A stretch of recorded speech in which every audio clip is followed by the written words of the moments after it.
You're in a hospital room. There's a monitor beeping. There's an epidural. There's a doctor who went to school for over a decade, specifically to be in this room right now. There's a nurse checking vitals every few minutes. And somewhere in the building, there's an operating room on standby, just in case things go sideways. Now delete all of that. No hospital, no doctor, no epidural, no monitor, just you, a hut, maybe a fire, and a handful of women who've done this before. That's it. That's the entire safety net. And here's the question that should genuinely terrify you. Human birth is, biologically speaking, one of the most dangerous things a mammal can do. Not difficult. Dangerous. So how did our species survive it for hundreds of thousands of years before anyone had the faintest idea what an obstetrician was? Because here's the thing nobody tells you. Childbirth wasn't just risky for ancient humans. It was risky in a way that's almost unique among mammals. And the reason why is honestly one of the strangest trade-offs in our entire evolutionary story. Let's start with the problem. Scientists call it the obstetrical dilemma. Around 2 million years ago, two things were happening to our ancestors at the same time, and they were, frankly, working against each other. First, we were becoming bipedal. Walking upright on two legs required a narrower, more compact pelvis for efficient walking and running. Second, our brains were getting bigger, dramatically bigger, which meant babies needed bigger heads to fit those brains. A narrower pelvis, a bigger head. Take a second to appreciate how badly those two things do not go together. Compare this to, say, a chimpanzee. A baby chimp's head fits through the birth canal with room to spare. A human baby's head is, relatively speaking, an incredibly tight fit. So tight that human babies are born at an earlier stage of brain development than almost any other primate. Human infants are essentially born unfinished, helpless, floppy, unable to do basically anything except cry and demand milk, because if we stayed in the womb any longer, we simply wouldn't fit out. We found fossil evidence of this trade-off directly. The pelvis of Lucy, an Australopithecus who lived roughly 3.2 million years ago, already shows the narrowing associated with upright walking. Later hominid pelvises, like those from Homo erectus, show the squeeze getting tighter as brain size kept climbing. Evolution was, quite literally, painting itself into a corner. But here's where it gets genuinely fascinating. Humans are not just unique in how hard birth is. We're unique in how we give birth. Almost every other primate gives birth alone. A chimpanzee mother climbs away from her group, finds a quiet spot, and delivers her baby by herself, often facing forward, reaching down to guide the infant out and check it over. Solo. No assistance, no audience. Humans don't do this. We never have, as far as anthropologists can tell. Across virtually every culture ever studied, ancient or modern, women give birth with other people present. Usually other women, usually women who have given birth themselves. Anthropologists Wenda Trevathan and Karen Rosenberg proposed something called the doula hypothesis to explain this. Because of that narrow pelvis and big head we just talked about, human babies are typically born facing away from the mother, not toward her like other primates. A mother giving birth alone can't easily reach down, see the baby's face, clear its airway, or untangle the umbilical cord from around its neck. The geometry doesn't allow it. In other words, the same evolutionary squeeze that made human birth so dangerous may also be the exact reason humans developed assisted birth in the first place. We needed help.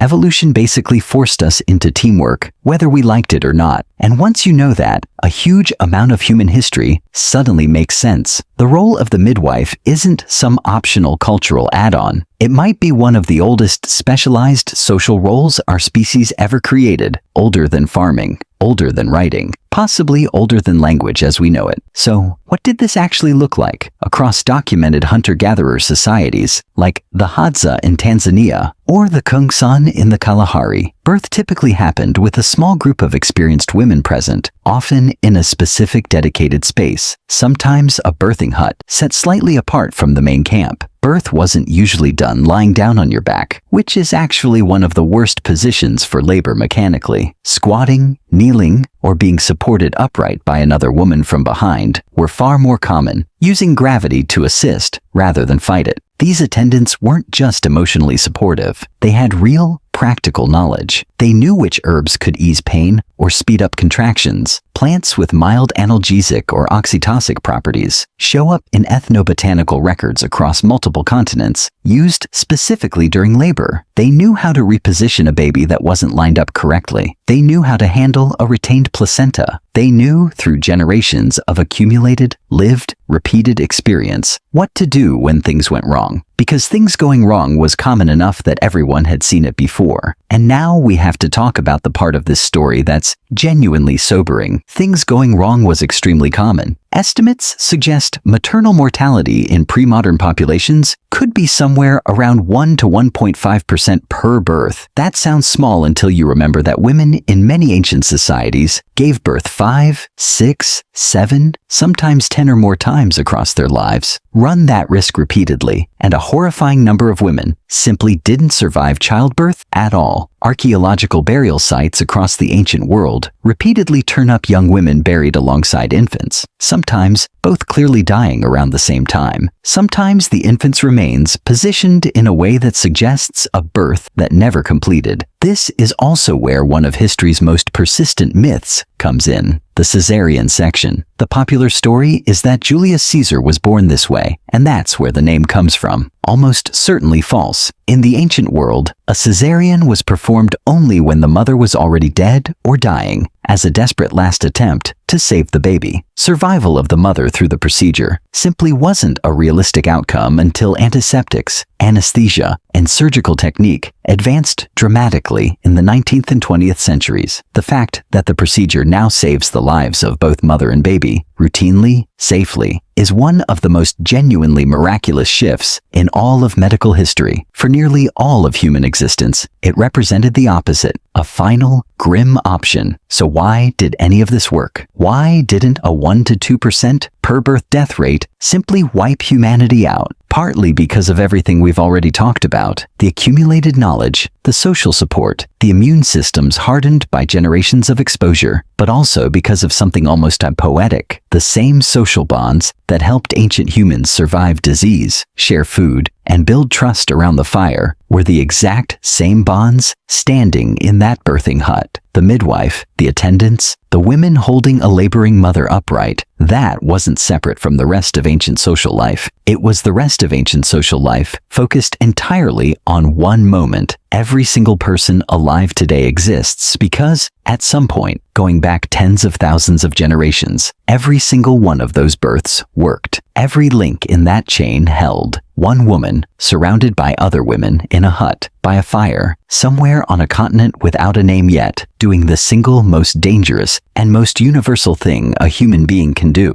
You are the result of an unbroken chain of successful outcomes to the riskiest event in human biology, repeated without failure, generation after generation, for around 300,000 years. That's not a small thing. That's the whole thing. So, knowing what you now know about how genuinely dangerous and how genuinely communal this all was, would you have wanted to be born in a hut, surrounded by women who'd done this 100 times before, or in a hospital surrounded by machines? Let me know in the comments. Until then, take care of yourselves, and I'll see you soon.